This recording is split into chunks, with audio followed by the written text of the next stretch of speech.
Ке се палат ли годинава коледарските огнови или штипските мала остануваат празни? Ке се пеат ли старите коледарски песни или младите остануваат неми пред традицијата? Со приближувањето на Бадник повторно се отвора дилемата дали ќе се продолжи традицијата за овој празник. Иако овие обичаи остануваат символ на заедништво, сепак граѓаните се категорични, се губат старите вредности.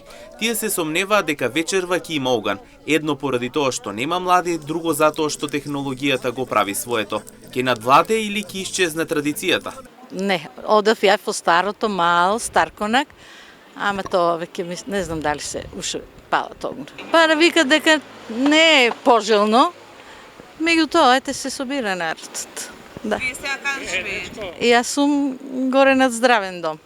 Таму веќе нема? Во зграда? Не, нема. Колку што знам, нема. Нема кој да пале, нема деца. Останаме старци само и кој ќе пале. Дека живеете? У Леваците. Порано имаше на 2-3 места се собираат дрва, собира се луѓе, млади имаше, ама сега е слабо тоа. Па добро, палат на 2-3 места, палат се собират. Деца порано ние палевме, беше тоа на малку поорганизиран начин сега. Не сум присуствувал последните години, така данас. Важно традицијата продолжува. Традицијата продолжува секако.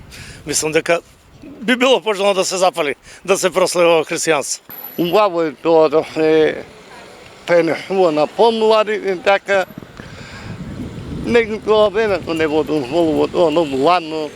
Не. Од друга страна, пак етнолозите од Штип велат символиката на овие огнови значат крај на една година и започнување на новата година со желби за успех и берикет. И според нив коледарскиот оган ја представува светлината на новата година.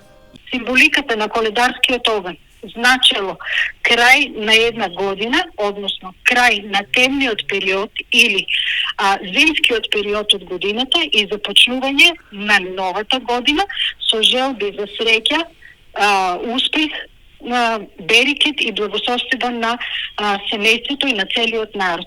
Коледарскиот оган всушност ја представува светлината на новата година.